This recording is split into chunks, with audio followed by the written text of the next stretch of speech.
TV조선 취재기자들이 전하는 뉴스의 중심 보도본부 한나인, 저는 신효섭입니다. 오늘의 핫 키워드부터 알아보겠습니다.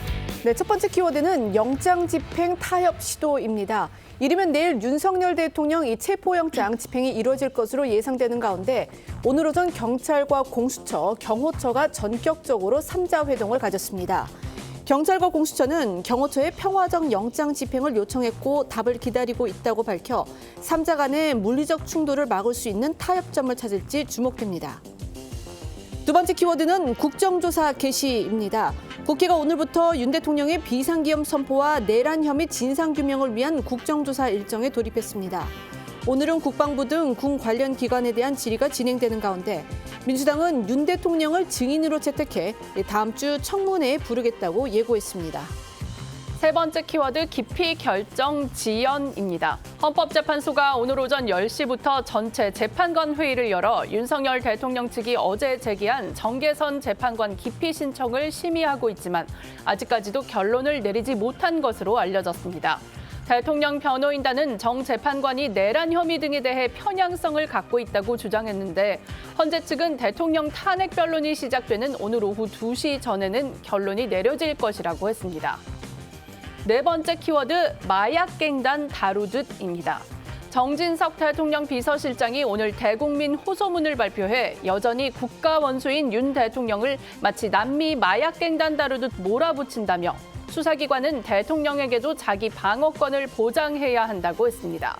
정 실장은 이어 협의를 통해 대통령에 대한 제3의 장소 조사나 방문 조사 모두 검토할 수 있다고 했지만 대통령 변호인단은 정 실장의 이 같은 제안이 미리 상의되지 않은 것이라고 밝혔습니다. 다섯 번째 키워드 블랙아이스 공포입니다. 어젯밤 내린 눈과 한파로 형성된 블랙아이스, 즉 도로 살얼음으로 오늘 새벽 고양시 자유로에서 44대 차량이 잇따라 추돌하는 사고가 발생했습니다. 또 문산고속도로에서도 새벽에 각각 43대와 18대가 추돌하며 총 16명이 다치는 등 서울과 경기 등 수도권 일대에서 크고 작은 교통사고가 속출했습니다. 마지막 키워드 자폭 시도입니다. 국가정보원은 어제 국회 보고를 통해 북한이 러시아에 파견된 자국 군인들에게 포획되기 전 자폭, 자결할 것을 강조했다고 밝혔습니다. 국정원은 이런 사실이 북한 내부에 알려진 뒤 파병 군인들의 가족들은 자신의 자식들이 노예병, 대포밥 신세라고 걱정하고 있다고 밝혔습니다. 윤석열 대통령에 대한 체포영장 재집행이 임박한 것으로 보입니다.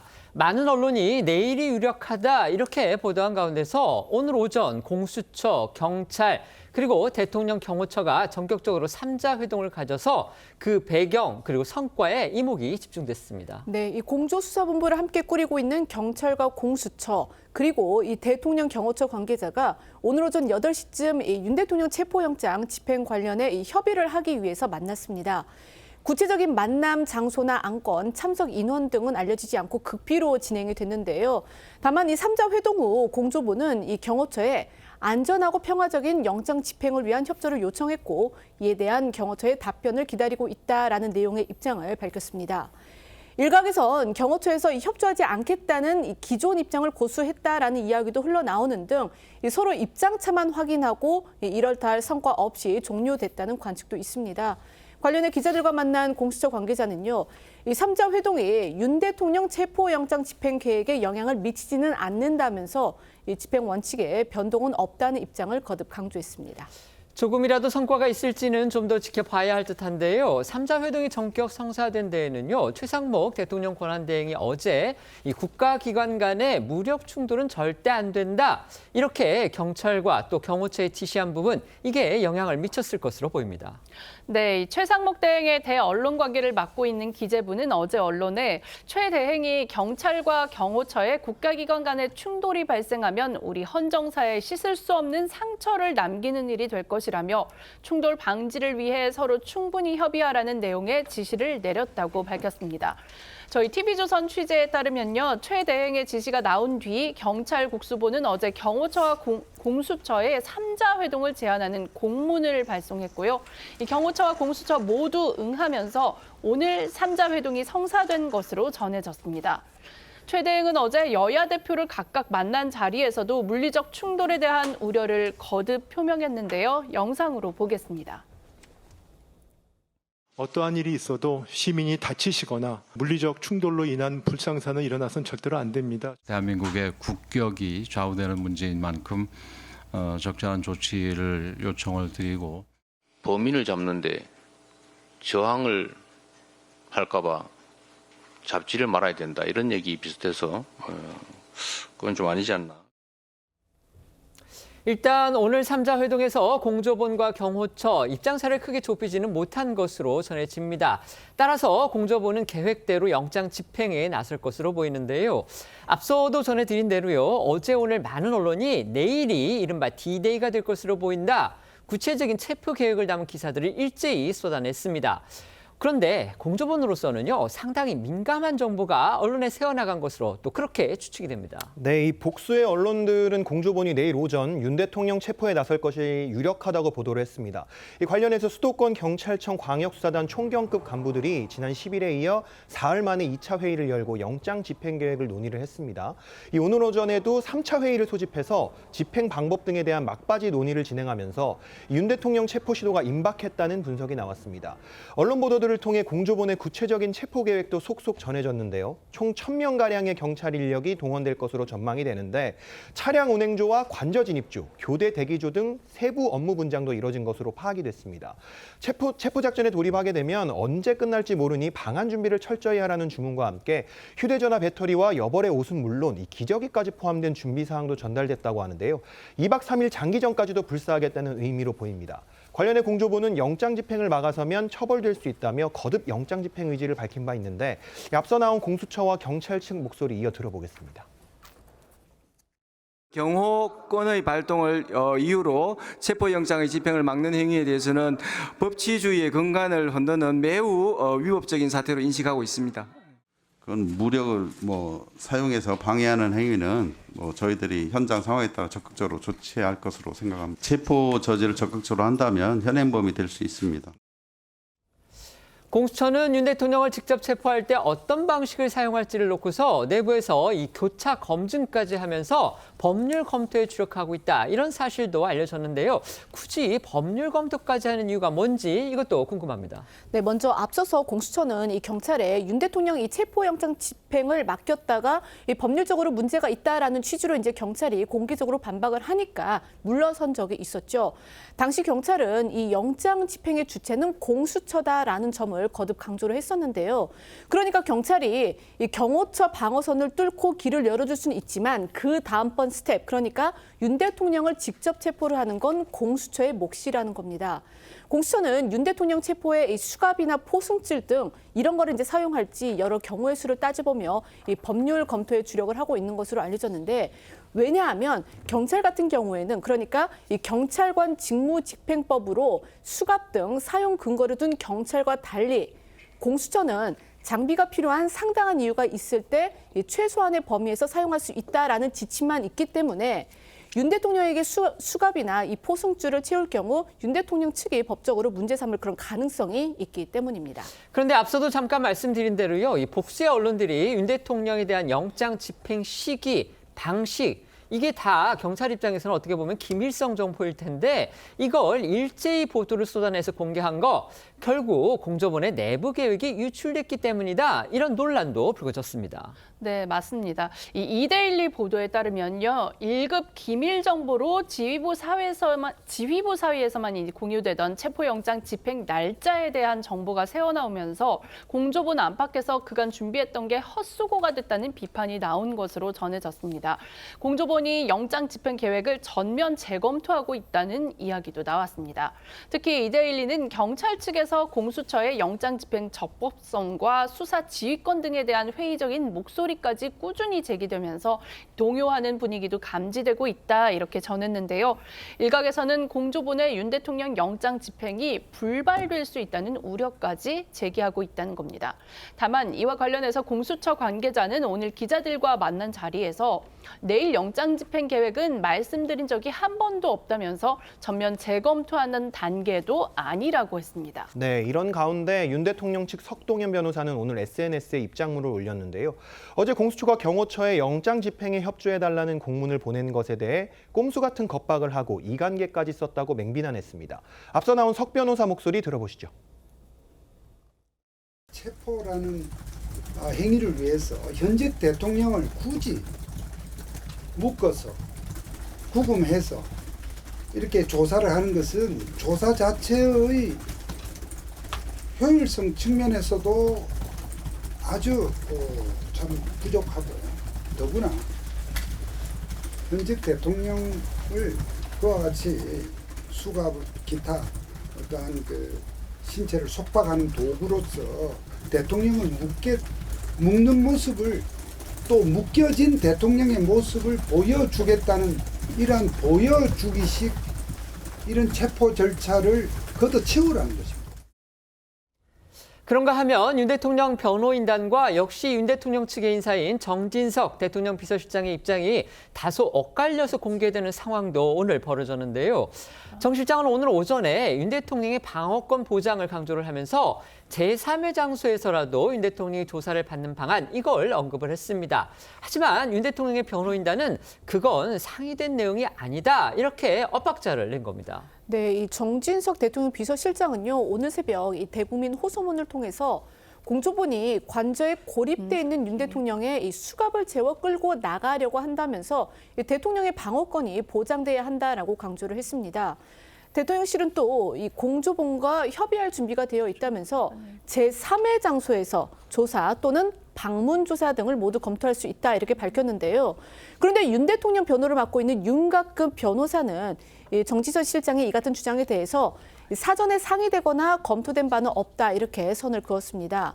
그러니까 윤 대통령 체포는 용납할 수 없다라는 입장은 일치하지만 체포가 아닌 다른 방식의 조사를 언급하면서 이 조율 여지를 남긴 이 정진석 실장과는 좀 온도가 느껴지는 부분입니다.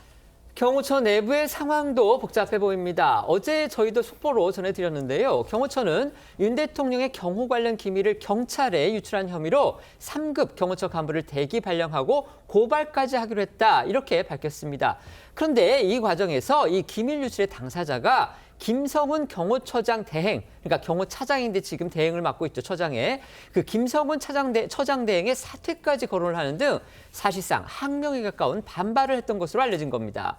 윤 대통령의 영장 집행을 앞두고서 경호처의 내부 혼란이 더더욱 커지는 모양새다, 이런 분석이 나오고 있습니다. 네, 맞습니다. 어제 경호처는 3급 간부 A 부장의 대기 발령 논란에 대해서 A 부장이 경찰청 국가수사본부 관계자에게 윤 대통령의 경호 관련 기밀을 유출했기 때문이라고 밝혔습니다. 야당이 이 A 부장에 대한 인사 조치를 윤 대통령 체포 저지 방침에 반발한 보복성이다, 이렇게 주장을 하자 사실과 다르다면서 A 부장이 지난주 서울의 한 호텔에서 경찰 국수본 간부를 만나 대통령 관저 경호 배치와 관련 예산 등 이런 기밀들을 유출한 사실이 드러났고, 조만간 A 부장과 국수본 간부들을 군사기밀보호법 위반 혐의 등으로 고발할 방침이라고 해명한 건데요. 이와 관련해서 저희 TV조선이 추가로 취재한 내용에 따르면요, 이틀 전 열린 이 간부 회의에서 김 차장이 기밀 사항 유출자가 누군지 확인했지만 더 이상 문제 삼지 않겠다는 취지로 말을 했고, 그러자 당사자인 이 A 부장이 자발적으로 본인이 유출자라고 밝히면서 오히려 김 차장을 향해서 물러나라면서 반발했던 것으로 알려졌습니다. 경호처의 어수선한 분위기, 그리고 영장 집행 저지에 대한 일부의 반발 기류를 보여주는 장면이 아닐까 싶은데요. 경호처 내부 반발 상황, 또 강도를 놓고서는요, 여러 관측이 혼재하고 있는 게 또 현실입니다. 네, 실제로 경호처 내부의 반발 기류가 어느 정도 수준인지는 알 수가 없지만요. 평소 엄격한 보안으로 취재는 물론 내부 목소리가 원천봉쇄되던 경호처에서 이런저런 주장들이 쏟아지는 것 자체가 이미 내부 동요가 심상치 않다는 걸 의미한다는 분석이 나오는데요. 때문에 경찰도 경호처 내부 반발 기류를 주시 중인 상황이고, 이 경호처 일각에선 경찰도 막상 집행해보면 마찰이 없어서 놀랄 수 있다는 주장까지 나오는 것으로 전해졌습니다. 다만 여권 내부에선 일부 동요가 있는 건 사실이지만 대통령에게 불리한 주장은 이 과거 정권 경호처에서 힘을 썼던 소수가 퍼뜨리는 소문일 뿐이고, 여전히 다수는 단합된 상태란 반박도 나오고 있습니다. 김성훈 차장도 주위 간부들에게 국민의힘 지지율이 반등하고 있으니 조금만 더 버티면 된다는 취지로 내부 단속에 나선 걸로 전해졌습니다. 관련해 오늘 나온 여야의 목소리도 들어보시죠. 어쨌든 경호처야 현직 대통령 아니겠습니까? 네. 그렇기 때문에 경호에 대한 임무에 대해서는 저는 충실히 할 거라고 생각을 하고요. 경찰도 동의한다 그럽니다.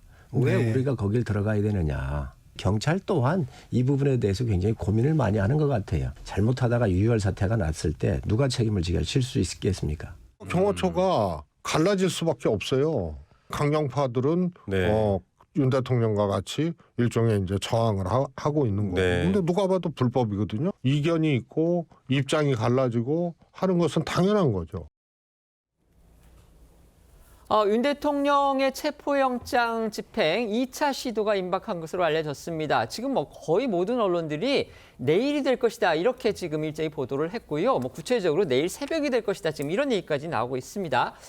그런 상황에서 오늘 오전에 공조수사본부를 꾸리고 있는 경찰하고 공수처가 대통령 경호처하고 3자 회동을 전격적으로 가졌습니다. 이제 영장 집행에 대해서 협조를 해달라 이렇게 아마 공수처본 측에서는 요청을 했을 것 같고요. 거기에 대해서 경호처의 공식적인 입장이 알려지지 않았었는데 방금 전에 지금 언론들에 의해서 경호처의 입장이 나오고 있습니다. 지금 그 내용 말씀을 드리겠는데요. 지금 구체적으로 경호처 관계자가 언론들에게 공포한 내용으로는 일단 추측이 되는데 저 속보의 내용을 말씀을 드리겠습니다. 자, 첫 번째는요. 윤 대통령의 관저, 그러니까 대통령의 관저를 강제 출입하는 건 누구나 위법이다. 거기에 대해서 경호처는 매뉴얼대로 대응하겠다. 이렇게 밝혔습니다. 그리고 경호처는요, 불법적인 체포영장 집행에 대해서는 기존 경호 매뉴얼로 대응하겠다. 이렇게 또 얘기를 했고요. 불법적인 집행이라는 부분에 대해서 구체적으로 어떤 것인지는 설명을 하지 않았지만 저간의 어떤 흐름상으로 봤을 때는 결국 경호처가 동의하지 않는 그런 영장 집행을 뜻하는 것으로 보기 때문에 지금 현 상태에서 공조본이 영장 집행을 강제로 하려고 든다면은 경호처는 그걸 막을 수밖에 없다. 이런 입장을 다시 확인한 것으로 보입니다. 경호처는 또 이렇게 얘기를 했습니다. 대통령 관저에 출입하기 위해서는 책임자의 사전 승인이 필요하다. 이 책임자라는 건 결국 이제 대통령실이라든지 경호처의 승인을 말하는 것으로 이렇게 추측이 됩니다. 이 입장은요, 대통령 경호처가 언론에 대해서 입장문이라는 거를 냈고요. 그 입장문을 통해서 이런 생각을 밝힌 건데 이게 지금 아까 저희가 계속 말씀을 드리고 있지만요. 오늘 오전에 그러니까 경찰 공수처와의 그 3자 회동에서 경찰 공수처가 체포영장 집행에 협조해달라 이렇게 요청을 한 것에 대해서 대통령 경호처가 별 입장을 내지 않았다 이렇게 말씀드렸는데 방금 전에 그 부분에 대한 입장이 나온 건데요. 전문이 지금 나왔기 때문에 아예 그 전문을 다 읽어드리겠습니다. 대통령 경호처와 경찰 고위공직자범죄수사처는 물리적 충돌 방지를 위해서 기관 상호 간의 충분한 협의를 진행하였음. 대통령 경호처는 체포영장 집행 시 어떠한 경우에도 물리적 충돌을 막기 위해 최대한 노력하겠음. 다만 대통령 관저를 포함한 특정 경비지구는 경호구역이자 국가보안시설, 국가중요시설, 군사시설 보호구역으로 출입을 위해서는 반드시 책임자의 사전 승인이 필요함. 사전 승인 없이 강제로 출입하는 것은 위법한 것으로 이후 불법적인 집행에 대해서는 관련 법률에 따라 적법한 경호 업무 매뉴얼대로 대응할 것임 이렇게 밝혔습니다. 자, 지금 이 상황 어떻게 보십니까?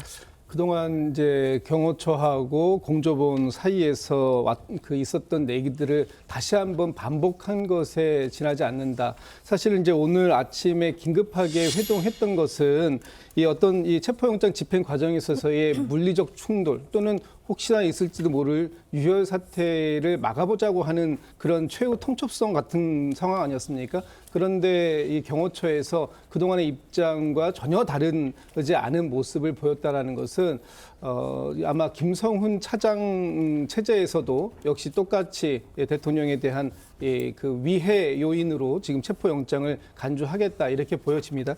그런데 지금 이 상황을 이렇게 그냥 지켜만 봐야 되는 것인가 하는 부분에 있어서 여전히 또다시 아마 국민들께서는 좀 자괴감도 느끼실 것 같아요. 지금 체포영장이 1차, 2차에 걸쳐서 발부되고 지금 진행되고 있는 과정이 2주일 정도 지났습니다. 이 상황 동안 단 하나의 변화된 모습 없이 계속해서 이렇게 양 기관이 대치되는 이런 모습만 보여주고 특히 엊그제부터는 경호처에서 개인 화기와 같은 그런 것들을 좀 무장하는 그런 모습들까지 보여주고 있는 상태이기 때문에 이 상황 속에서 과연 공조본이 체포영장을 집행할 수 있겠느냐 이런 부분들 지금 나오고 있는 거 아닙니까? 그런데 저는 일단 이 상황이 만들어지게 된 배경에 다시 한번 천착해야 된다고 보고 일단 대통령께서 이 수사기관에 협조하지 않았던 모습들 때문에 오늘에 이르게 된 것이고 이 상황에 대해서는 이미 영장이 발부가 됐다면 어떤 형태든지 간에 이 그 법치주의의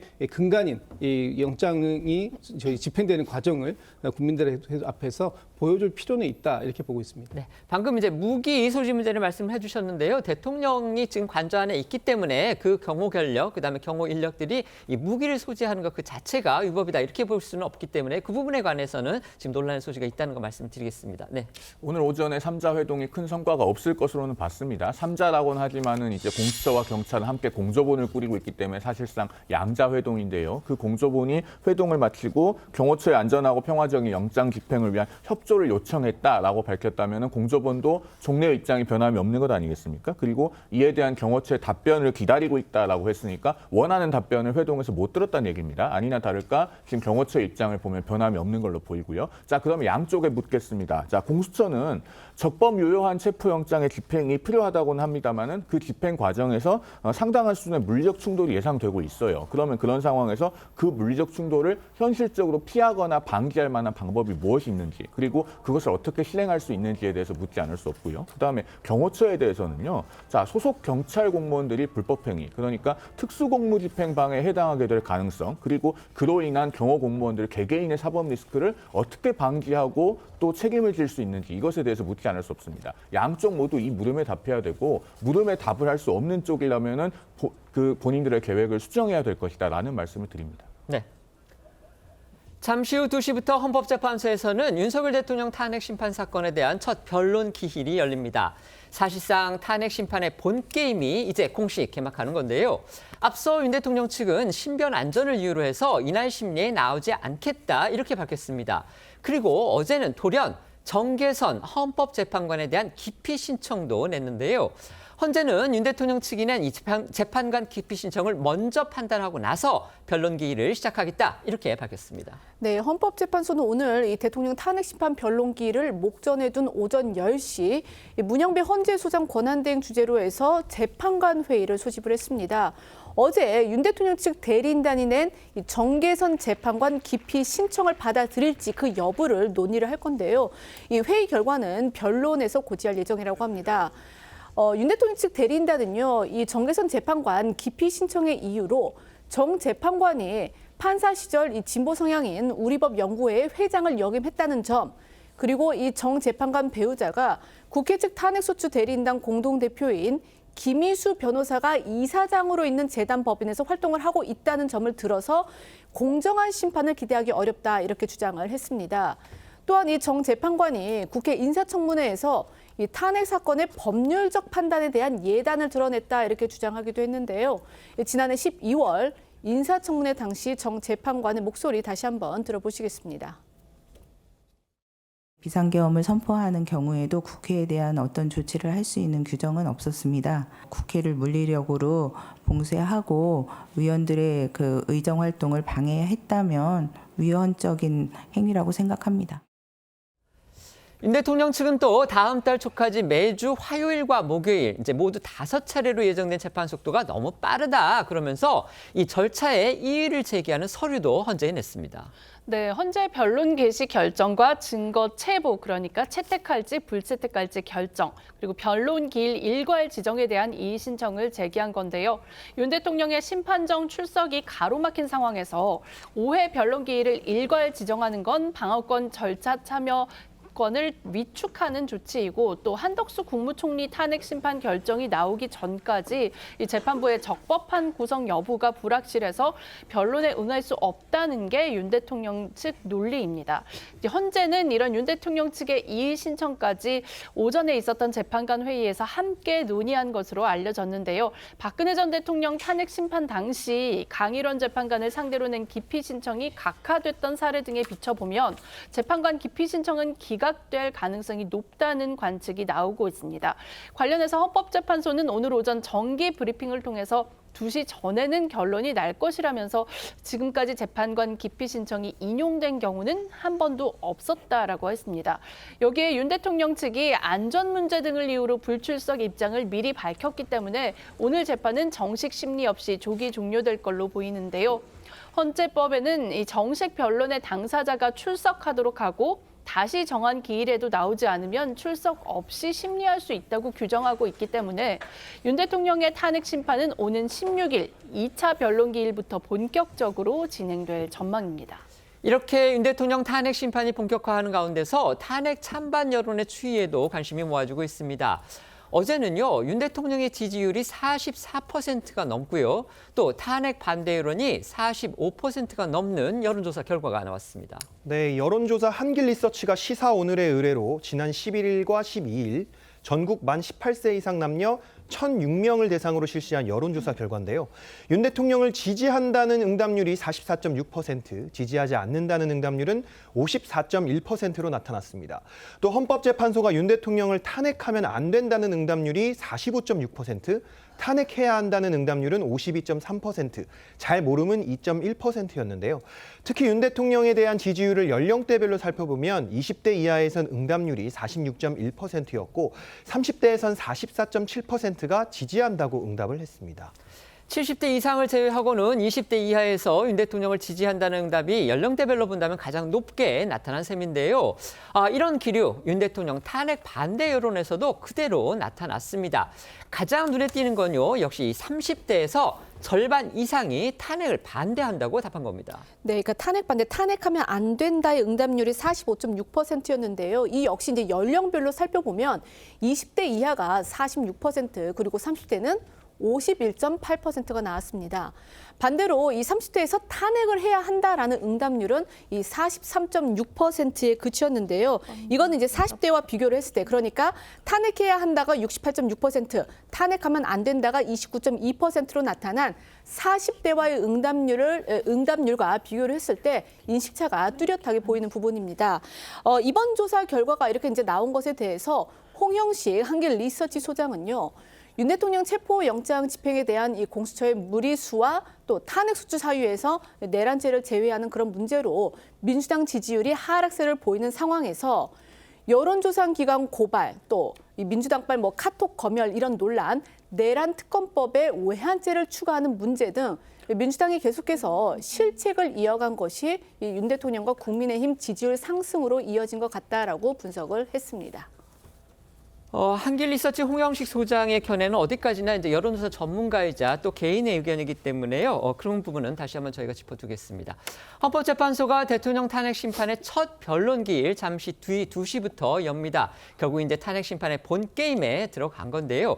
이를 앞두고서 윤 대통령 측이 어제 이 전격적으로 정계선 헌법재판관, 그러니까 민주당의 추천으로 얼마 전에 헌법재판관이 된 분이죠. 그 정 재판관에 대한 기피 신청을 냈습니다.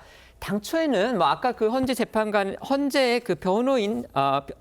대변인 발표 내용 저희가 전해드렸었는데 헌법재판소에서 재판관 기피 신청이 인용된 사례가 한 번도 없기 때문에 이것 역시도 쉽게 각하가 될 거다 이런 예상이 많았는데 의외로 지금 시간이 꽤 걸리는 듯합니다. 이게 과연 지금 인용 여부를 둘러싸고서 뭔가 헌법재판관들 사이에서 격론이 벌어지고 있는 것 때문인지 아니면 이 재판관 기피 신청 말고도 윤 대통령 측이 이제 다수의 어떤 이의 신청을 냈기 때문에 그런 것들을 다 한꺼번에 논의하기 때문에 단지 시일이 걸릴 뿐 이미 결론은 난 상태인지 이 부분에 대해서 지금 궁금증이 일고 있는 겁니다. 자, 법률가시니까요. 지금 윤 대통령 측에서 제기한 기피 신청 사유, 이유가 있다고 보십니까?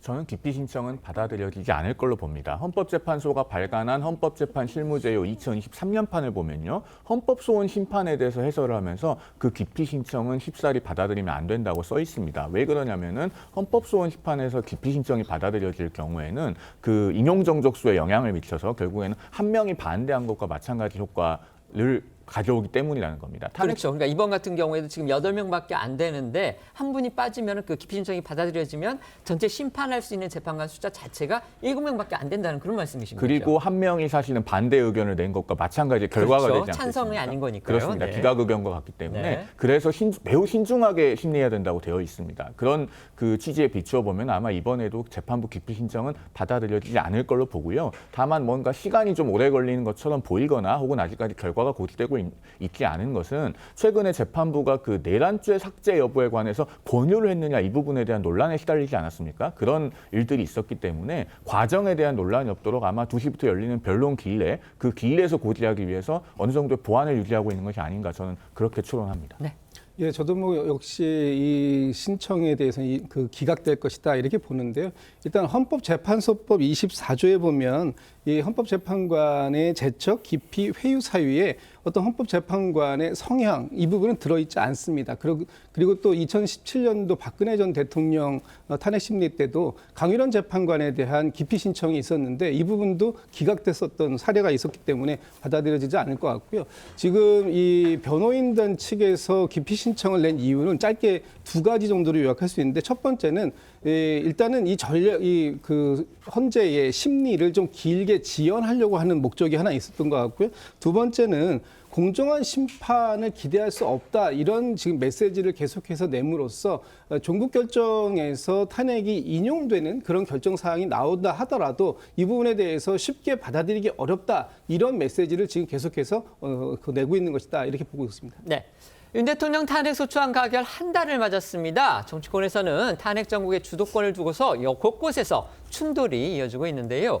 여야가 가장 첨예하게 맞붙은 곳, 오늘 오전부터 본격 가동된 이 비상계엄 사태 진상규명을 위한 국회 국정조사 특위였습니다. 오늘은 국방부 그리고 군을 대상으로 한 첫 기관 보고가 진행됐습니다. 네, 오늘 오전부터 진행된 이 국조특위 1차 기관 보고는 국방부와 합참, 육군본부, 방첩사령부, 정보사령부, 수도방위사령부, 특수전사령부, 국방부 조사본부 등 이렇게 8개 기관이 대상입니다. 앞서 국회는 81명의 기관 증인을 채택했는데요. 이번 계엄 사태와 관련한 핵심 인물들 중에는 박안수 전 육군참모총장과 곽종근 전 특수전사령관 등은 오늘 회의에 출석을 했고 이른바 햄버거집 회동의 당사자로 알려진 문상호 정보사령관 등은 불출석 사유서를 제출한 것으로 전해졌습니다. 특히 이 구속수감 중인 박안수 전 총장과 곽종근 전 사령관은 오늘 국회에 군복을 입고 출석을 해서 눈길을 끌었는데요. 내일은 대통령실과 국무총리실 등 10개 기관을 대상으로 2차 기관 보고가 이뤄질 예정이고요. 이후 2차례 현장 조사와 3차례 청문회를 각각 실시한 뒤에 국조특위는 다음 달 13일 이 활동 결과 보고서 채택을 끝으로 일정을 마무리하게 됩니다. 이렇게 국조특위가 시동은 걸었지만 사안마다 여야가 대립하고 있어서 국회 차원의 진상규명이 제대로 내실 있게 이루어질지는 좀 더 지켜봐야 한다는 시선도 있습니다. 오늘 군을 대상으로 한 기관 보고에서는요, 특히 내란죄뿐이 아니고 이 야권에서 공세를 펼치고 있는 이른바 외환 유치 의혹, 이것에 대해서도 질의가 있었습니다. 김명수 합참의장이 답변에 나섰는데 직을 걸겠다 이런 말로 이 의혹을 강하게 부인했습니다. 네, 이 앞서 민주당을 중심으로 한 야 6당, 6개 야당이죠. 야 6당이 윤 대통령이 대북 확성기 가동과 전단 살포 등을 통해 북한과의 무력 충돌을 일으켜서 비상계엄 선포 명분으로 삼으려 했다면서 외환죄의 한 종류인 외환 유치죄까지 포함한 내란 특검법을 발의해 법사위 전체 회의에서 통과시켰습니다. 오늘 국조특위에 출석한 김명수 합참의장은 이렇게 야권에서 계엄 사태와 과거 군의 군사적 활동을 연결시켜서 외환 유치 의혹을 제기하는 걸 강하게 반박을 했는데요. 김 의장은 군은 전쟁 계획을 하는 게 기본어 임무라면서 외환이라는 용어를 쓴다는 것은 근본적으로 군을 무시하는 것이라고 했습니다. 또 북풍이란 말로 모든 것이 함몰될 수 있다고 우려하면서 군의 정치적 중립이 보장되어야 한다고 강조를 했는데요. 북풍이나 외환 유치 의혹에 준비하거나 계획한 정황이 절대 없다면서 직을 걸고 말할 수 있다고도 했습니다. 어제 국방부가 언론 공지를 통해 북풍 공작 의혹이 안보 불안을 야기하고 군의 군사 활동을 위축시키고 있다고 한 우려를 나타낸 것과 같은 맥락의 해명으로 보입니다. 들어보시죠. 합참의장님께서 계엄사와 관계없이 조치한 것이 있습니까? 북한에 일단 오판을 방지하기 위한 군사 대비 태세 강화에 일단 집중을 줬습니다. 경계태세 2급보가 2급보 하달이 계엄과 연관이 있습니까? 계엄과 연관성은 없습니다. 군이 계엄이 발령하면서 대북태세 강화를 대응하기 위해서 한 조치 부호마저 외환죄로 다 민주당에서는 주장을 하고 있습니다. 예, 군은 뭐 전쟁 계획을 가지고 있는 게 기본 임무입니다. 그렇게 준비하거나 계획하거나 그런 정황을 가지고 있는 것은 절대 없다고 이 자리에서 말씀드립니다. 제 직을 걸고 말씀드립니다. 외환이라는 용어를 쓴다는 것은 근본적으로 군을 저는 무시한다고 생각합니다. 저는 굉장히 유감스럽게 생각합니다. 이 반면에 야당은 김 의장을 향해 군이 내란 사태에 개입된 것에 대해 사과부터 하라고 목소리를 높였습니다. 사성장군 출신인 민주당 김병주 의원은 김 의장을 향해 외환 유치와의 연관성을 반박한 것이 유감이라면서 재차 오물풍선 원점 타격으로 국지전을 유도하려 했다는 의혹을 제기했습니다. 이렇게 국조특위가 시동을 걸었지만요, 여야는 일반 증인의 채택을 놓고서도 강하게 충돌하고 있습니다. 야당이 윤석열 대통령의 증인 채택을 강행하려 하니까 여당에서는 그러면 이재명 민주당 대표를 채택하겠다, 이렇게 맞불을 놨습니다. 네, 먼저 민주당은 다음 주에 열리는 이 청문회에 비상계엄을 선포한 윤 대통령은 물론이고 내란 혐의로 구속 기소된 김용현 전 국방부 장관을 증인으로 채택을 해야 한다, 이렇게 강하게 요구하고 있습니다. 민주당에서는 윤 대통령이 청문회에 나오지 않으면 동행 명령장도 발부하겠다, 이렇게 으름장을 놓고 있는 상황인데요. 이렇게 민주당이 윤 대통령 증인 채택을 강행을 하는 건 최근 여론 동향에 영향을 미쳤을 거다라는 해석도 나오고 있습니다. 무슨 말이냐면 탄핵 정국에서 정쟁만 부각이 되면서 야권에 대한 역풍이 불었다라고 보고 윤 대통령 심판 여론에 집중을 하겠다, 이런 계산이 깔렸다는 겁니다. 네, 반면 국민의힘은 민주당 이재명 대표와 김민석 최고위원 그리고 방송인 김어준 씨 등을 증인에 채택하겠다고 벼르고 있는데요. 이에 오늘 국조특위에서는 시작부터 국조특위 야당 간사인 민주당 한병도 의원이 여당이 국정조사에 회방을 놓으려고 작심을 했다며 날을 세웠습니다. 관련 목소리 직접 들어보시죠. 국힘 쪽에서 증인이 이제 너무 민주당 쪽에서 많다고 이야기를 하고 있습니다. 그런데 정말 황당한 것은 국민의힘에서 제출한 증인 명단입니다. 비상계엄 선포 직후 국회로 가장 먼저 달려가 민주주의를 지켜달라고 하고 국회로 와달라고 한 이재명 대표는 물론이고 더불어민주당 국회의원 6명을 증인으로 채택했습니다. 어떻게 비상계엄의 피해자 당사자를 내란 혐의 증인으로 부를 수 있습니까? 윤 대통령 처벌을 둘러싼 여야의 공방이 국가인권위로까지 옮겨붙었다는 소식 저희도 전해드렸는데요. 어제 인권위가 전체위원회의를 열어서 계엄 관련 재판 등에서 윤석열 대통령의 방어권을 보장해야 한다, 이런 내용의 안건을 상정하려고 했는데 야당 추천 인권위원 그리고 이들을 지지하는 인권위의 노조 또 친야 성향의 시민단체가 실력 저지에 나서는 바람에 회의 자체가 무산이 됐고요. 한바탕 소동이 벌어졌습니다. 이렇게 물리적인 충돌로 인권위 전원위가 무산된 건요, 인권위 설립 이후에 처음 있는 일이라고 합니다. 네, 그렇습니다. 이 인권위가 윤석열 대통령 방어권을 보장하라는 권고 내용이 담긴 안건을 새해 첫 전원위 회의에서 상정한다는 소식 전해드렸었는데요. 당초 인권위는 어제 오후 3시에 전원위 회의를 열고 해당 안건을 상정해서 심의를 할 예정이었습니다.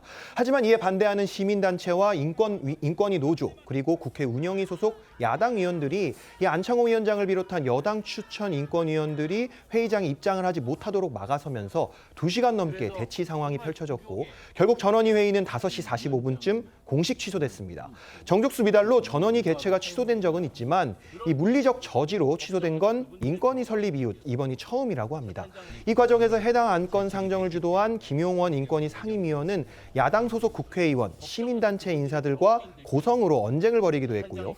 일부 보수 유튜버 등이 김 상임위원이 감금돼 있다는 내용으로 신고를 해서 인권위로 경찰이 출동하는 해프닝도 벌어진 것으로 전해졌습니다. 어제 인권위 상황 영상으로 보고 오시죠. 사퇴하라! 사퇴하라! 사퇴하라! 돌아가시라고! 돌아가시라고!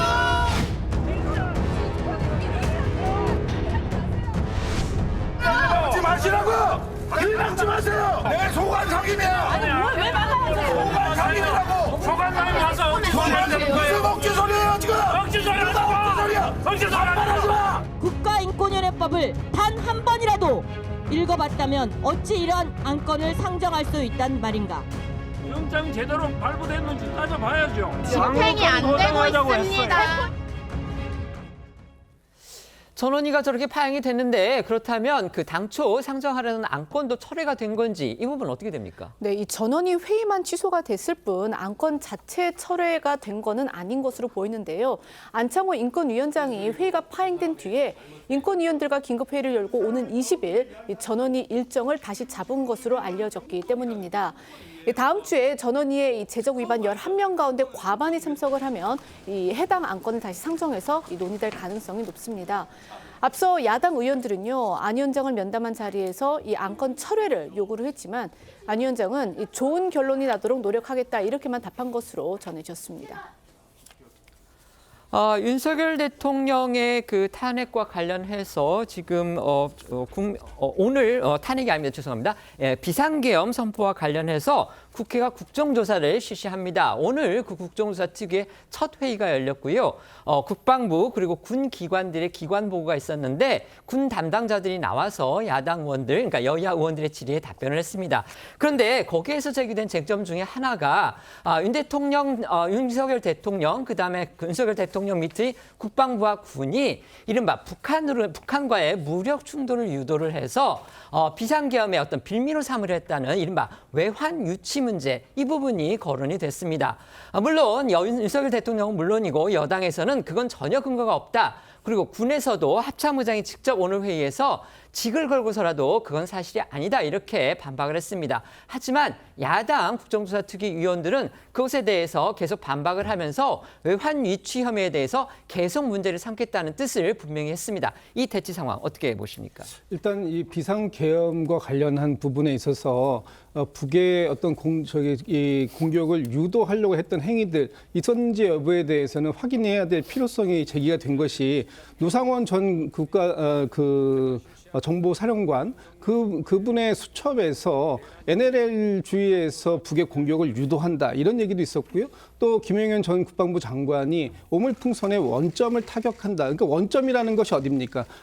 북한 지역 내인데 거기를 타격한다라는 것은 사실상 반격을 유도한다 이런 측면도 있을 수 있는 것이고 또 무인기를 북에 보낸 거 아니냐라는 건데 이 무인기를 또 관장하는 곳이 정보사령부 아니겠습니까? 그렇다면 지금 이 일련의 상황들이 과연 이번 비상계엄과 관련해서 아무런 문제가 없는 것인지 하는 부분에 대한 의혹 제기된 부분에 대해서 확인해야 할 필요가 있는 것이고 결국 헌법 77조가 규정하고 있는 비상계엄의 요건이라는 게 있지 않습니까? 거기에 보면 전시나 사변 이런 부분이 있었을 때 비상계엄이 되는 것이기 때문에 이 지금 북한의 공격을 유도함으로써 그것을 비상계엄의 정당성 부분으로 활용하려고 했던 거 아니냐 이런 부분들에 대한 그 의혹 규명은 반드시 필요하다라는 것이 민주당의 입장인 것입니다. 네. 천에 하나 만에 하나라도 그렇게 북한의 공격을 유도하고자 하는 일이 정말로 있었다고 한다면은 그것은 정확하게 가려내고 책임자를 처벌해야 되겠습니다만 지금 문제는 야당의 태도입니다. 야당은 그런 일이 정말로 있었기를 바라는 것 같아요. 그러면서 야당 국조특위 위원들은 조금도 물러서질 않고 있는데 저는 그 배경에는 특검이 있다고 봅니다. 지금 특검에 무슨 그 오물풍선 원점 타격, 그다음에 대북 확성기, 그다음에 대북 전단 살포 그리고 해외 파병 이런 것들까지 전부 다 넣어놓지 않았습니까? 그러면서 수사기관은 수사준비기간 연장기간까지 합해서 최대 150일을 잡아놓고 군사비밀보호법, 또 국가정보원법, 형사소송법 다 적용을 배제하고 있습니다. 그러면서 압수수색을 제외한 다른 것들은 특별검사가 무제한으로 브리핑을 할 수 있습니다. 그렇게 되면 그 과정에서 우리 안보상의 국가기밀들은 대거 노출이 될 것이고 또 만약에 조기 대선이 있게 된다면 그 대선 기간 내내 정말로 만약에 북한의 그런 공격을 유도하기라도 한 것처럼 국민들에게 비춰질 겁니다. 다 끝나고 나서 그런 일은 없었다라고 해도 소용이 없는 것이거든요. 정말 야당이 앞으로의 대한민국을 생각하고 대한민국의 안보를 무겁게 여기는 그런 책임 있는 공당다운 자세를 가져야지 북한의 공격을 유도하고자 하는 일이 정말로 있었기를 바라는 듯한 그런 태도를 견지한다면 그것은 국민들께서 심판하실 거라고 생각합니다. 네. 방금 우리 김진욱 패널께서 이제 김용현 전 국방부 장관이 비상계엄 사태 전에 이른바 이제 오물풍선 부양지점에 원점 타격을 지시했다 이렇게 말씀을 했는데요. 이 부분은 어쨌든 이제 야당 측의 주장입니다. 아직까지는 사실로 확인된 부분은 아니고요. 이런 부분 많은 하나의 이제 수사 과정에서 확인이 된다거나 또 재판 과정에서 확인되는 그런 과정이 남아 있기 때문에 아직까지 이게 기정사실된 건 아니라는 거는 제가 말씀을 드리겠습니다. 이제 여야의 정치권 얘기해 보겠습니다. 지금 여야 주요 정당의 가장 큰 관심사 가운데 하나는요, 비상계엄 사태 이후에 요동치고 있는 것으로 확인되는 지지도 흐름일 겁니다. 저희도 여러 차례 전해드렸는데요. 이 수치에는 뭐 차이가 있습니다. 하지만 국민의힘은 상승세, 민주당은 답보 또는 하락세라는 그 흐름 자체에는 별 이견이 없어 보입니다. 여당의 경우 지지율이 오르기는 했지만요, 마냥 웃지 못하는 그런 또 상황이고요. 탄핵 찬반 등을 둘러싼 내부 이견과 갈등에 오히려 고심이 깊어지는 모습입니다. 또 야당은 중도층 확장 한계에 부딪혔다, 이런 분석이 나오고 있는 가운데서 일각에서는 지도부의 강경 일변도 전략이 결국 벽에 부딪힌 거 아니냐, 이런 비판적인 시각이 나오고 있습니다. 네, 저희가 이제 어제 소개해드렸던 그 조사가 에너지경제신문 의뢰로 리얼미터가 실시해서 어제 공개한 여론조사였는데요. 이 조사에 따르면 국민의힘 지지율이 40.8%, 민주당은 42.2%로 집계가 되면서 이 계엄 이후 26.7%포인트까지 벌어졌던 이 격차가 5차 범위 내로 좁혀진 그런 결과였습니다. 최근 여당 지지도가 이 상승세인 이런 여론조사가 잇따라 공개가 되자 국민의힘 지도부는 신중 모드를 보이고 있습니다. 권성동 원내대표는요, 어제 비대위 회의에 이어서 의원총회에서도 자만해서는 안 된다며 이 신중한 언행을 거듭 주문을 했습니다. 당 지도부 관계자도 대통령 탄핵 찬성과 이 정권 교체 여론이 여전히 높다면서 여론조사에 취하면 안 된다라고 했습니다. 관련해 권 원내대표 목소리 들어보시겠습니다. 최근 우리 국민의힘 지지율이 오르고 있다는 여론조사 결과가 잇따라 나오고 있습니다. 다만 우리가 착각하지 말아야 할 것은 국민들께서 우리 당이 잘하고 있다는 생각으로 지지해 주시는 게 결코 아니라는 것입니다. 나라를 바로 세우는데 힘을 모아라는 질책과 당부의 뜻에 가까운 것입니다. 지지도는 이렇게 호전하고 있지만요, 여당의 고민은 이 탄핵 그리고 내란 특검법을 놓고서 내분 양상이 여전하다는 겁니다. 어제 열린 비공개 의원총회에서 그 실상이 여실히 확인이 됐는데요. 탄핵 찬성파죠. 소장파인 김상욱 의원을 겨냥해서 다른 의원들이 비판을 쏟아낸 겁니다. 특히 원내 수석 대변인을 맡고 있는 김대식 의원의 경우에는요, 김 의원을 향해서 우리는 히틀러고 당신은 유대인이냐 이러면서 더 이상 나를 형이라고 부르지도 말라, 이렇게 했다가 오늘 지도부의 공개 경고를 받기도 했습니다. 네, 국민의힘은 어제 야 6당이 재발의한 특검법에 맞선 자체 특검법안 발의를 논의하기 위해서 의원총회를 열었습니다. 언론 취재에 따르면 이 자리에서 반윤 소장파인 김상욱 의원은 지금이라도 자체 내란 특검법을 발의해야 한다면서 당이 계엄을 옹호하는 것으로 비춰서는 안 된다라고 말했습니다. 그러자 친윤 핵심인 이철규 의원이 자리에서 일어나서 다른 의원들을 계엄 찬성으로 몰고 가지 말라, 여기에 계엄에 찬성한 사람들 없다, 이렇게 반박을 했고, 이어서 원내 수석 대변인인 김대식 의원이 연단에 나와서 우리가 전두환 추종 세력인가, 우리가 히틀러고 김상욱은 유대인인가라며 강하게 항의한 것으로 알려졌습니다. 이 김대식 의원의 발언은 지난 8일 권성동 원내대표가 당론을 어겨서는 안 된다며 탈당을 권유하자 김상욱 의원이 방향이 잘못된 단결은 옳지 않다, 히틀러가 나치 독일을 하나로 단결시킨 게 바른 방향이라고 할 수 없지 않냐고 발언한 것을 되받은 것으로 보입니다. 김대식 의원은 당이 정한 당론을 따르는 게 당인이라며 김상욱 의원은 정치를 잘못 배웠다, 앞으로 나한테 형님이라고 하지 말라고 말한 것으로도 전해졌습니다. 이 같은 발언에 친한계로 분류되는 정성국 의원 등이 인신모독이라며 반발했다고 하고요. 김상욱 의원은 의총 도중에 회의장을 떠났고 다른 친한계 의원들도 줄줄이 항의 차원에서 함께 의총장 밖으로 나간 것으로 알려졌습니다. 김상욱 의원은 의총장 밖에서 기자들과 만나 직접적으로 탈당이라는 표현을 쓰진 않았지만 생각이 다르면 같이 할 수 없다는 그런 취지의 발언이 있었다라고 전했습니다. 김대식 의원은요, 이 형으로서 충고를 한 것이라면서 의원이 얼마든지 자기 의견을 낼 수는 있는데 전두환 추종 세력 같은 소리를 해서는 안 된다면서 이 김상욱 의원의 과거 발언을 지적하기도 했습니다. 이 관련해 권영세 비대위원장은 오늘 국회의원회관에서 기자들과 만나 어제 의총에서 이 김대식 의원이 김상욱 의원에게 한 발언은 대단히 부적절했다라고 경고를 했고요. 권 원내대표도 어제 취재진에게 공개석상에서 토론을 하는데 특정 의원에 대한 이 신상에 관한 발언을 하는 것은 적절치 않다라고 했습니다. 김상욱 의원에 대해서는요, 이 지역구의 지방 의원들이 김 의원에 대해서 탈당하라 이렇게 또 촉구하고 나섰습니다. 네, 맞습니다. 국민의힘 소속 이장걸 의상시 의원과 이정훈, 이소영 울산 남구 의원은 어제 기자회견을 열고 이 진정한 보수의 가치와 통합을 위협하는 김 의원은 탈당하라고 요구를 했는데요. 이들은 자신들이 울산 남구갑 당협위원장인 김 의원에게 충성을 해야만 공천받을 수 있는 지방 의원들이지만 김 의원의 행보는 당론을 무시하고 지역 민심과 이반되며 국민의힘의 통합을 심각히 위협하고 있다고 주장했습니다. 이에 대해서 김 의원은요, 입장문을 내고 지방 의원들이 탈당 요구로 내세운 사유들에 대해서 납득할 수 없다고 반박했습니다. 김 의원은 오늘 한 라디오 방송에서 지역구 지방 의원들의 탈당 촉구 배경에 누군가 뒤에서 작업을 한 것 같다 이렇게 추측하기도 했는데요. 목소리 직접 듣고 오시죠. 사실 뭐 선배님들 마음도 충분히 이해가 됩니다. 왜 공론대 같이 안 해주냐는 섭섭함도 분명히 있을 것이고요. 근데 사실 앞에서 욕하는 거는 힘든 게 아니고요. 뒤에서 뭐 소위 말하는 작업하고 이런 것들이 더 이제 힘들고 스트레스를 받는 일들이죠. 제가 당에 남아서 남아 있는 것만으로도 제 역할이 크다고 생각하고요. 또 제가 계속 정통 보수의 목소리를 내야지만 당이 우경화되는 것을 막을 수 있다 생각하고 있습니다. 민주당의 소갈이도 만만치 않아 보입니다. 최근 여당과의 지지율 격차가 눈에 띄게 좁혀진 데다가 다음 대권 주자인 이재명 대표의 이 대선 주자로서의 지지율도 30%대 박스권에 갇혀 있다는 분석이 나오고 있기 때문입니다. 여러 언론은 이런 현상의 원인으로 민주당의 과속 그리고 오판을 지적했습니다. 네, 이 민주당 이재명 대표는 한국갤럽이 지난 7일부터 9일에 전국 유권자 1,004명을 상대로 실시한 장래 정치 지도자 선호조사에서 32%를 얻어 이 직전 조사인 12월 3주차에 기록한 37%보다 5%포인트가 하락을 했습니다. 이 탄핵 사태로 상대적으로 민주당과 이 대표가 반사이익을 누릴 수 있는 기회인데도 이 대선 주자로서의 지지율은 더 떨어진 겁니다.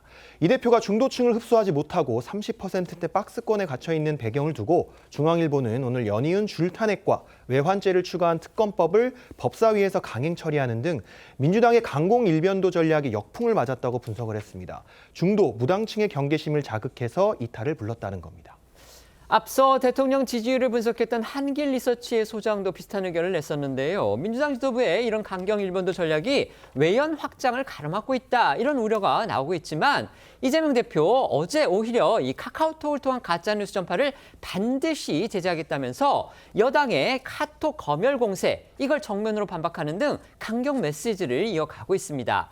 이런 전략이 민주당에게는 호재가 아니라 오히려 악재가 될 수도 있다. 이런 지적이 무색할 정도입니다. 네, 앞서 이 전용기 민주당 국민소통위원장이 일반인의 카카오톡을 통해서 이 내란 설정과 관련된 가짜 뉴스를 단순히 퍼나를 경우에도 단호하게 내란 선전으로 고발할 것이다 이렇게 이제 밝혀서 여당과 이 일부 언론으로부터 카톡 검열이다라는 비판을 받은 바 있습니다. 민주당은 현재까지 이 보수 성향 유튜브 채널 운영자 10명을 내란 선전 혐의로 고발을 했고요.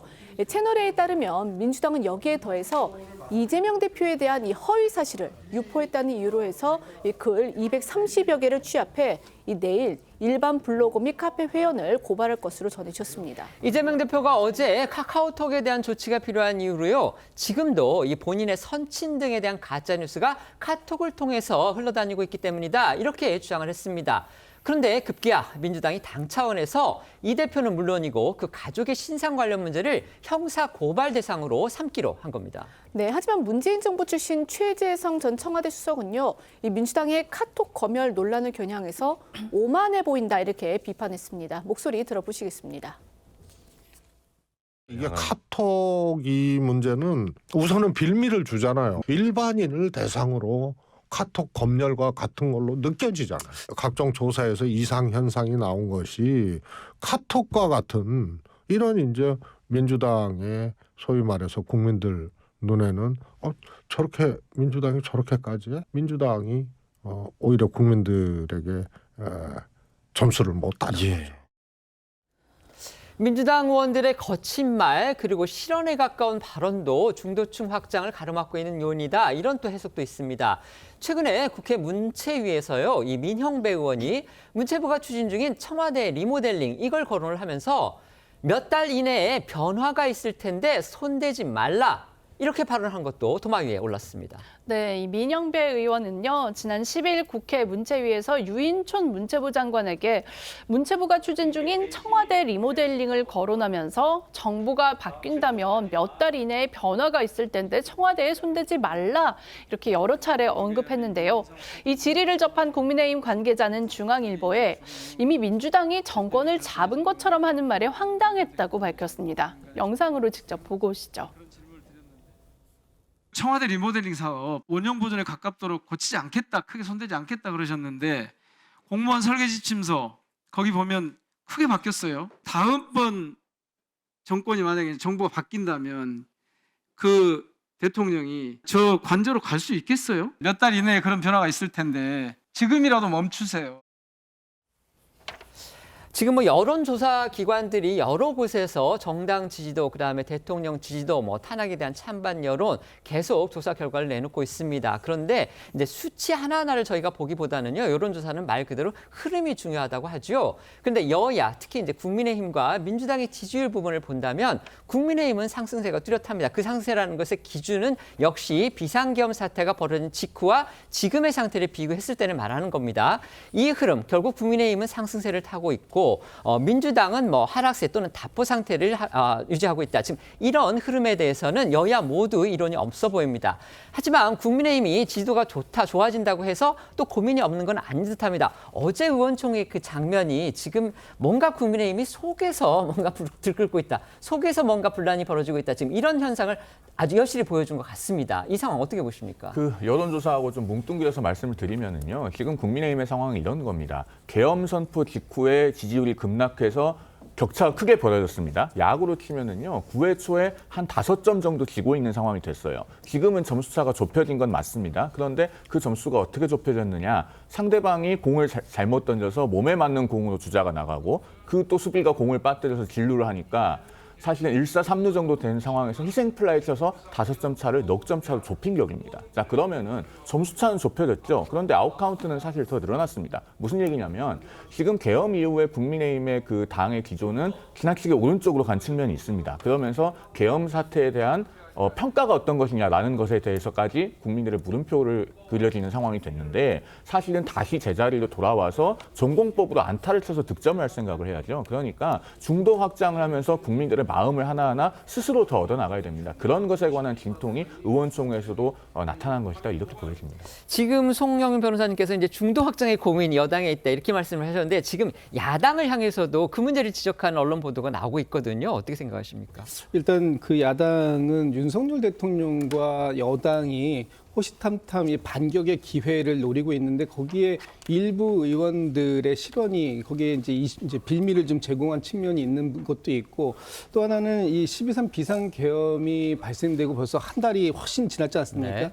이 상황 속에서도 이 12.3 비상계엄에 대한 어떤 주동자 또는 뭐 여기에 참여했던 사람들에 대한 처벌이라든지 특검이라든지 이런 부분들이 제대로 안 되고 있는 것들에 대한 이 정치 야당에 대한 효능감 이런 부분들에 대해서 국민들께서 좀 기대 이하의 평가를 주고 계시는 것 같다, 이런 생각이 들어서 일단 지금 야당 입장에서는 집중을 해야 될 것 같아요. 또 다른 부분들보다도 이 특검을 통과시켜서 빠르게 이슈를 전환시키는 그런 모습들을 보여드려야 될 것 같습니다. 네. 오늘 하루 관심이 집중됐던 사회와 또 국제 이슈들도 모아봤습니다. 먼저 밤사이 내린 눈과 비로 인해서 도로가 얼어붙으면서 출근길 많이 미끄러웠는데요. 특히 오늘 오전에는요, 출근길에 도로 결빙, 이른바 이 블랙 아이스로 인한 차량 추돌 사고가 수도권 곳곳에서 발생을 해서 일부 지역에서는 출근길 교통 대란까지 벌어졌습니다. 네, 이 경찰과 소방당국에 따르면 오늘 오전 경기 고양시 자유로와 이 서울 문산 고속도로에서 총 3건, 이게 차량으로 따지면 모두 105대 차량이 다중 추돌해서 17명이 다치는 사고가 발생했습니다. 먼저 새벽 5시쯤 이 고양시 일산서구 자유로 구산 IC 이 파주 방향 인근에서요. 트럭과 버스, 승용차 등 총 44대 차량이 잇따라 추돌을 했습니다. 이로 인해 운전자들은 가벼운 찰과상을 입었고 16톤 화물차 운전자 1명이 경상을 입고 병원으로 이송이 됐습니다. 또 이 고양 덕양구 서울 문산고속도로 문산 방향 고양 분기점 인근에서는요, 차량 43대의 다중 추돌 사고가 발생을 했는데 수습을 위해 일부 도로가 통제가 되면서 이 사고 지점 후방인 고양 휴게소까지 약 3km 이 구간에서 차량 정체가 이어졌습니다.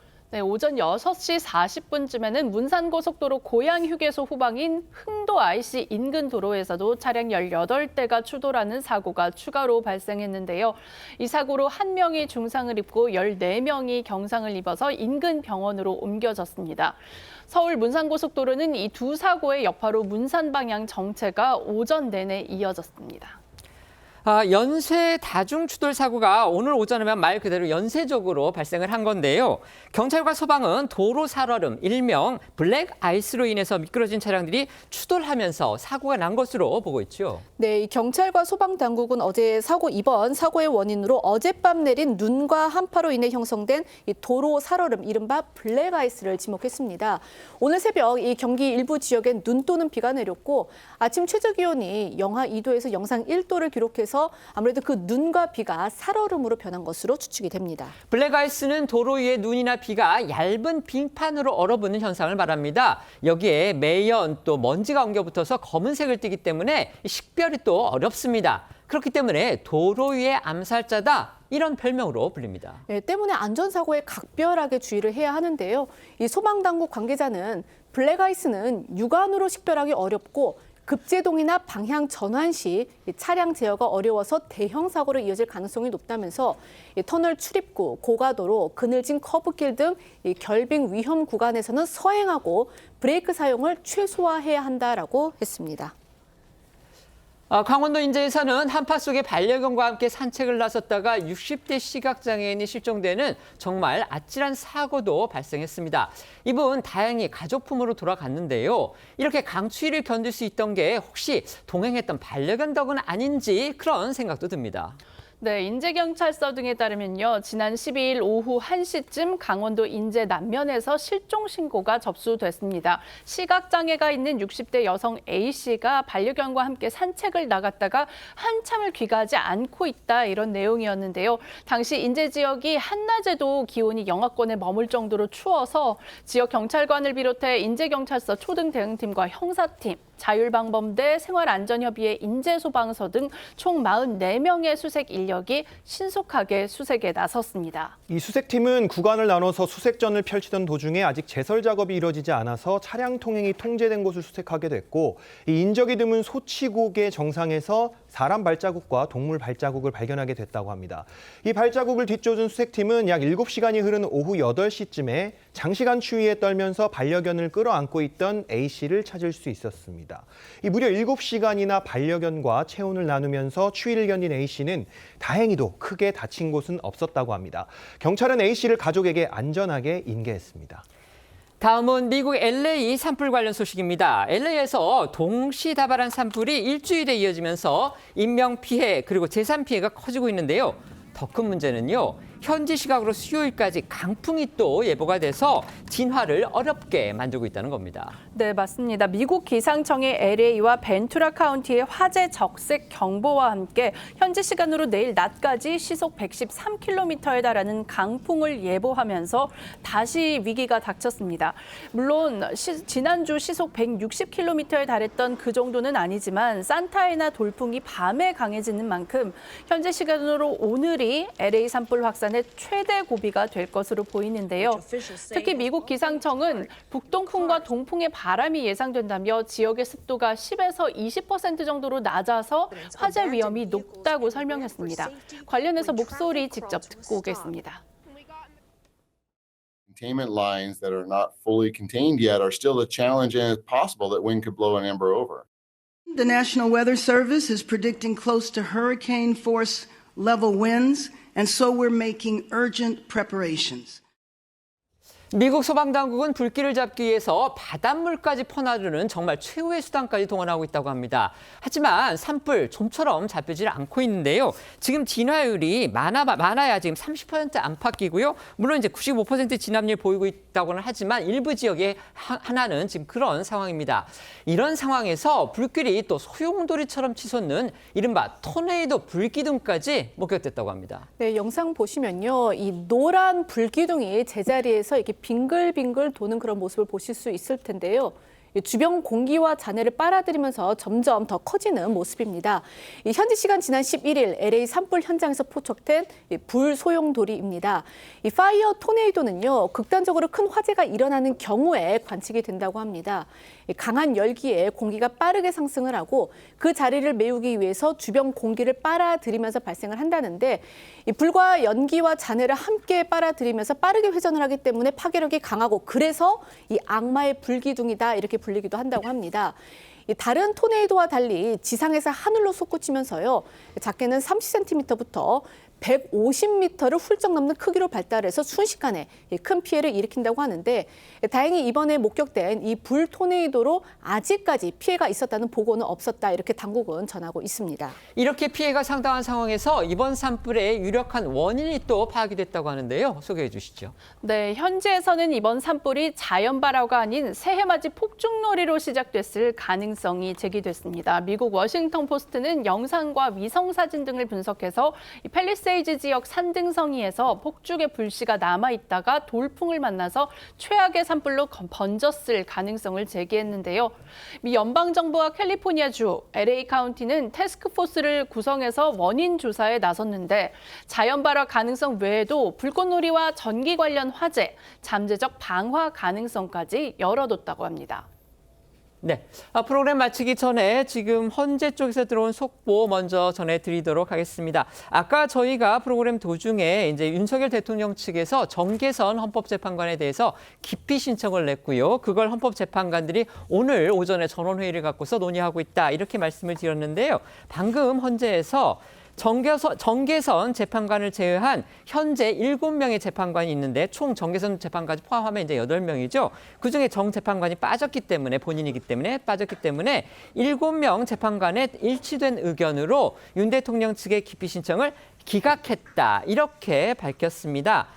그리고 헌재는 다음 변론 기일을 16일 오후 2시에 진행하겠다 이렇게 밝혔는데요. 오늘 당초에 1차 변론이 열릴 예정이었는데, 아까 저희 기자가 말씀드렸듯이 당사자인 윤석열 대통령이 출석하지 않았기 때문에 4분 만에 1차 변론 기일은 맞춰졌고요. 다음 기일이 16일 오후 2시로 잡혔고, 여기에서는 윤석열 대통령이 출석하지 않더라도 변론 기일을 예정대로 진행하겠다 이렇게 헌재는 밝혔습니다. 저희는 1분 뒤에 다시 돌아오겠습니다. 오늘 준비한 소식은 여기까지입니다. 저희는 내일 오후 1시에 더 핫한 소식으로 찾아뵙겠습니다. 시청해 주셔서 고맙습니다.